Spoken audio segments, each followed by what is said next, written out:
What is going on, guys, and welcome to the SmackDown Live review. Didn't get a preview out yesterday. I was just felt a bit ill last night and basically ended up sleeping basically the whole night, so I didn't really get a chance to do it. And then I woke up about 2, and I think it was about 12 just before SmackDown started, just for about an hour. And I just thought it was too late to upload a preview. I wouldn't even get up in time, so I just thought, let's not upload a preview, and I'll just make sure I upload the review, and then tomorrow. Is it Wednesday today? So I don't know what day of the week it is. Either tomorrow or Friday, I will have a special video where I talk about my 5 picks for the Royal Rumble. So if I was in a position of power in WWE, if I could choose who is going to win the Royal Rumble, who I'd choose and why. So we're going to be talking about SmackDown. Does it beat Raw? I said spoiler alert on the Raw review. It will, and we'll have to wait and see whether it did. It was an okay show. You know, it was nothing special. It didn't blow the roof off like it has perhaps in previous weeks. But it was an okay show. It's 10 times better than Raw. You know, it really is incredible. I mean, this would probably be a 6 out of 10. You know, I mean, that's probably... well, I think 6 out of 10 is pretty fair. Raw was 4 out of 10, but it was so much better than Raw because I'm invested in the storylines. And although, yeah, some stuff didn't work tonight, I don't mind the stuff that doesn't work. I can deal with it because I'm invested in stuff. We started off with the Ambrose Asylum. Ambrose came out, said a few words, brought out an alligator and called it Maurice. Miz then came out as the guest with Maurice. Back and forth from Miz and Ambrose. Miz then hit Ambrose with a cheap shot. And then the tables kind of turned. It was obviously, to begin with, I suppose I should mention that Miz was trying to get Ambrose to hand him back the title after the controversy from last week. Luckily that didn't happen. I'm glad that didn't happen because that would have just been retarded. If any, I know Ambrose would have never given it back, but if the powers that be made Ambrose give it back. But yeah, then Miz attacked Ambrose. Ambrose turned the tables. Maurice accidentally hit... But did Maurice accidentally hit Miz? Yeah, I'm sure she did. Maurice accidentally hit Miz, and that's really where the tables turned. And Ambrose was on top by the end of this segment. This rivalry has been very, very good. It's another Miz rivalry that is really working well. Can't wait for their match. Well, I assume they're going to have a match at Royal Rumble. And also they're both in the Royal Rumble. And, you know, look, Miz is not ready for the... Is Miz ready for the main event? Yes and no. I don't think necessarily he's quite ready for a WrestleMania main event yet. But I do think if the Miz keeps on winning and keeps on this hot streak, then I could see him main eventing a SmackDown themed pay-per-view by the end of the year quite comfortably, quite easily. I can see that happening. So yeah, don't count the Miz out the main event picture just yet. We all thought WrestleMania 27 may be the last time we see the guy in the main event. Well, how wrong we may well have been. A decent way to start Monday Night Raw. Decent way to start SmackDown, and it set up the show. That's what the opening segment does. It sets up the show. It sets up the feeling of the show. And again, like every week on SmackDown, there's that intensity and there's that, not unpredictability, well, there is an unpredictableness, but not from this segment necessarily, but there is just that, as I say, I know I say the intensity word a lot, but there is that real intensity, that every segment is going to end, and every segment, story, match is going to move. It's going to go on. We're not going to get to, like, you know, on Raw, you watch a match and you get to the end of it, or you watch a segment, you're like, well, what's been achieved by that? And often you're scratching your head and saying to yourself, well, nothing's been achieved by that. But every segment of story is involved and it moves along, and that's a good thing. And that's basically the simpleness and how simple it should be. That's simply what a segment is there to do. It's there to advance a story. A match should be there to advance a story. And SmackDown hits the nail on the head pretty much every single time. Even if a segment sucks, it usually moves the story on. Whereas on Raw, often stories don't move on throughout weeks and weeks and weeks. They stay stationary, whereas on SmackDown that stuff is always moving forward, and that's why it always feels fresh and new, even though we may have seen the same kind of thing happen. That's why the Ziggler-Miz feud was able to go on for so long. That's why Cena and Styles are able to rejuvenate their career because because the storyline feels fresh and new.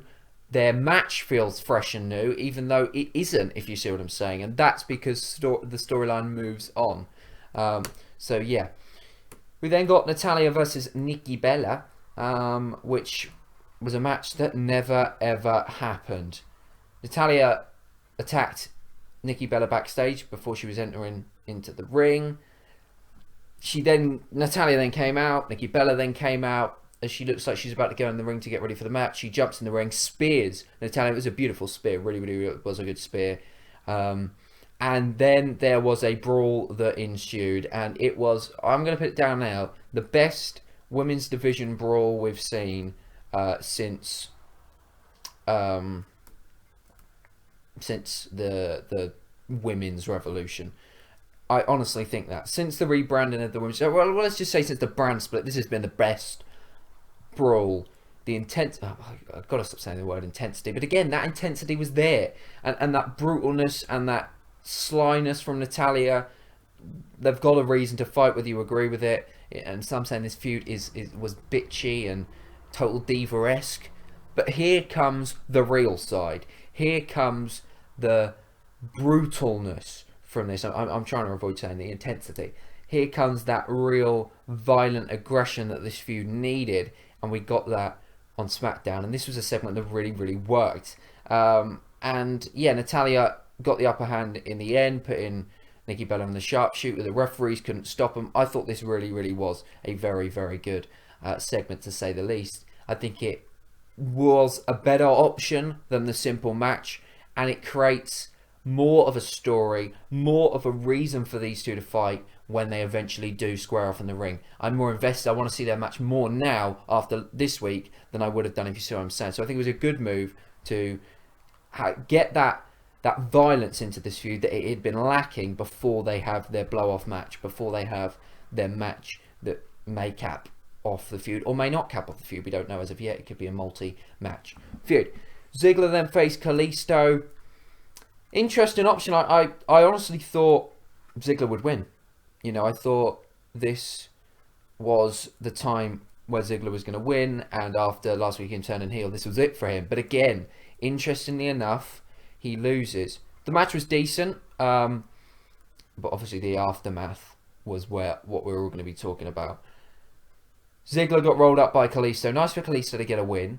Ziggler, that aggression that we're seeing from him, and that violence, and that doesn't give a shit attitude, and I'm going to beat anybody up, and bad attitude, and the fact he really has snapped, was able to be shown more effectively from him losing this match. So I think it was a good option after.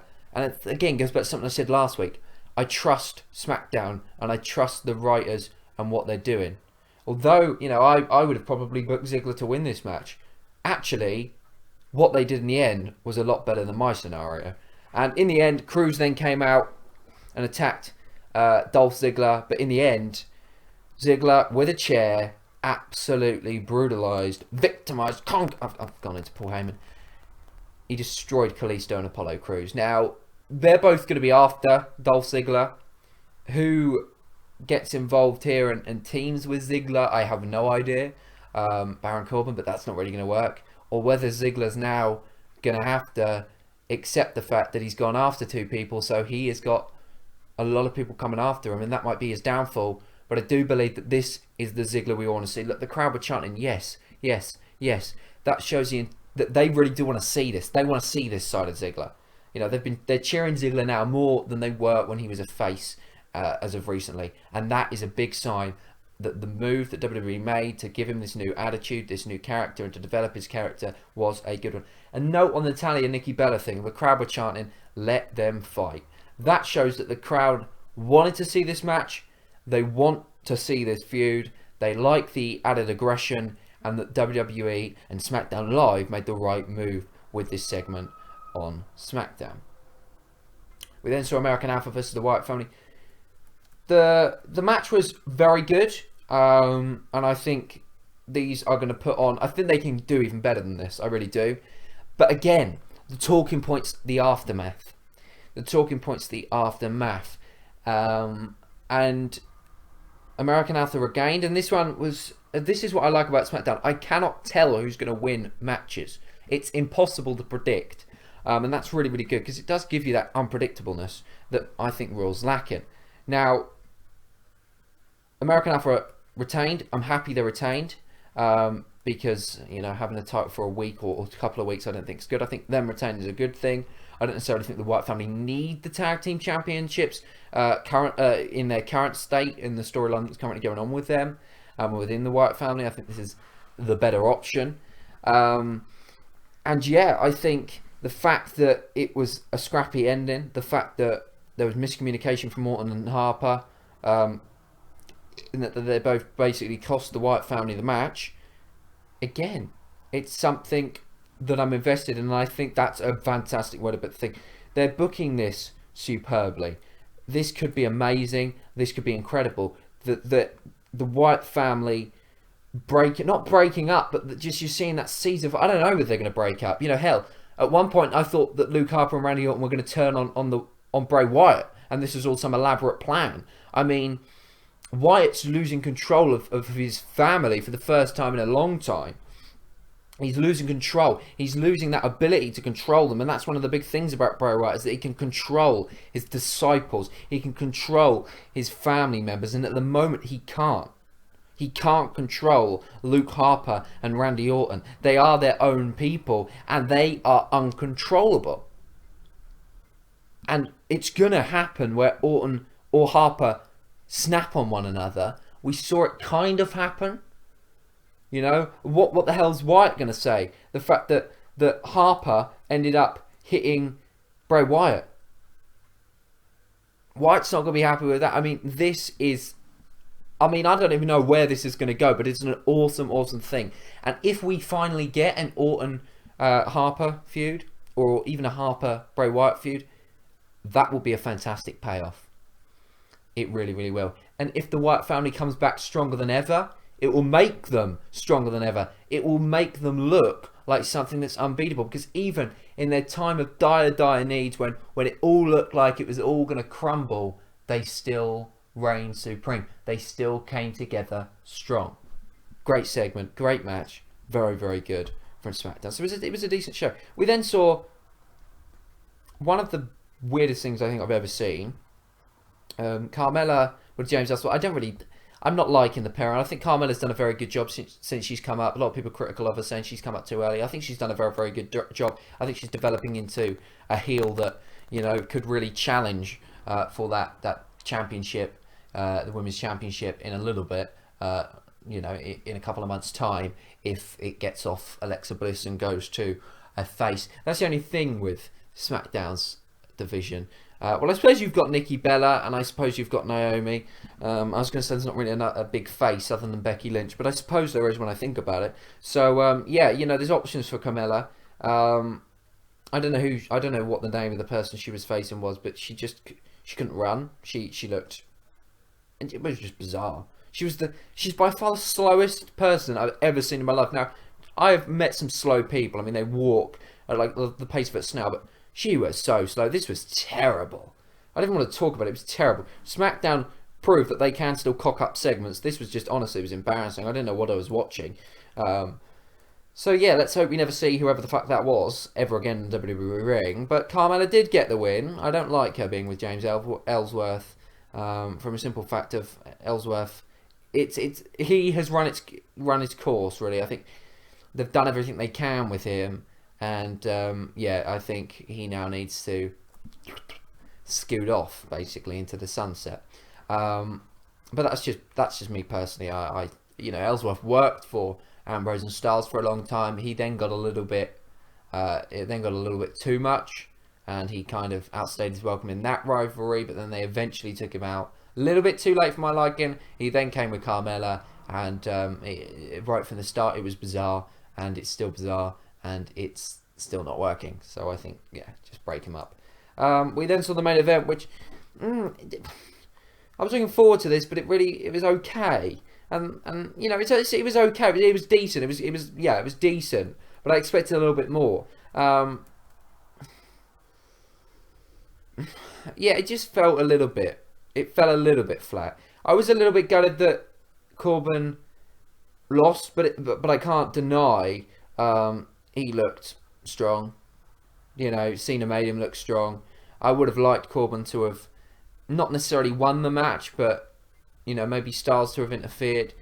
But I get why they did it. You know, it's true. Corbin's a top star, and he's nearly up to Cena's level. And hell, if they faced again, who knows what the outcome would be. But just right now, he's not quite there, and that I don't mind because I think that's true storytelling, and I think that's the true state of Corbin. He's nearly at that top. He's nearly in the main event scene, but he's just not quite there yet. Give him a couple of months. Give him 3-4 months, and then a Cena versus Corbin could be a top match. Now, as I said, this wasn't fantastic, but it was okay. It was an okay way to end the show. Cena getting the win.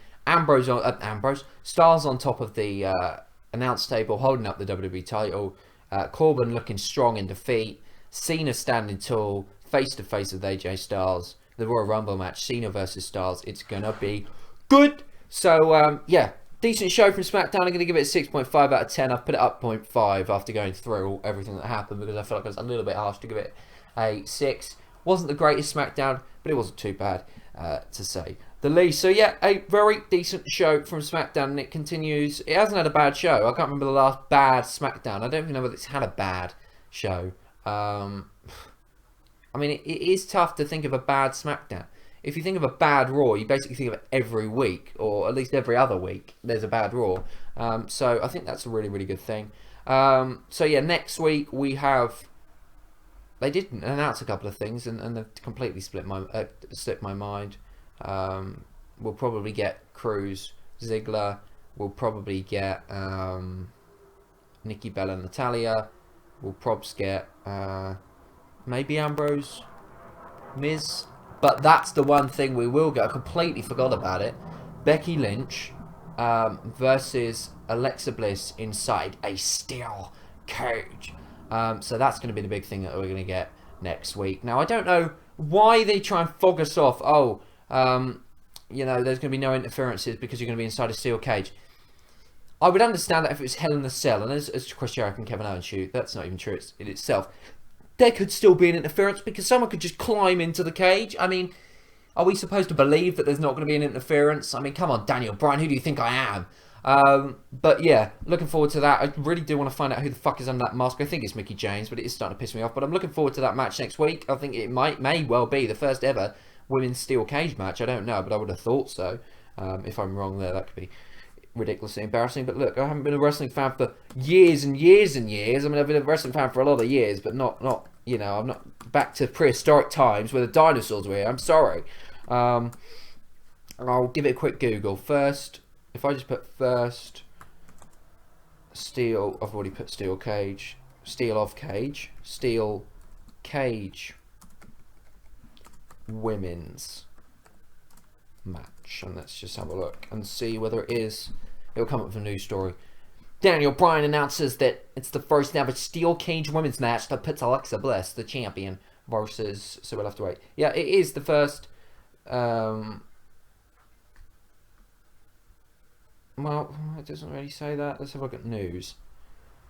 Let's have a look at news. I'm pretty sure it's yeah, well, it's the first time two women have competed in a cage match on the Blue Show. Though women have been in a regular cage match before. Right, let me just check this out because obviously I was wrong. So I just want to see how far back it was and whether I'm being retarded in the fact that I should know that, or whether you know, it's understandable that I don't. Let's have a quick look. If this ever fucking loads. You don't understand how slow my internet is. I mean, this review that's saved in its lowest format possible takes nearly an hour to upload. My Chelsea career modes that are about 12 minutes long in 720p, they take over a day to upload. That's what I'm dealing with, folks. It is torrid. Let's have a look. Bear with me a second. As announced, Lynch will get another shot of the title in WWE before. This one's the size. Women have been in regular. Who? Right, if anybody knows who's been inside a steel. Oh my god, I'm being retarded. I'm actually being retarded. Sasha Banks and Charlotte. Did they have a steel cage match? Oh god. I feel retarded. I do actually feel like I'm complete another retard. No, they didn't. They had a Hell in a Cell. They'd never had a steel cage match. I'm sure they didn't have a steel cage match. I don't know. I can't remember. It was obviously the Hell in a Cell match, but they didn't have an. I don't know. Somebody help me. Has there ever been a women's steel cage match ever, please?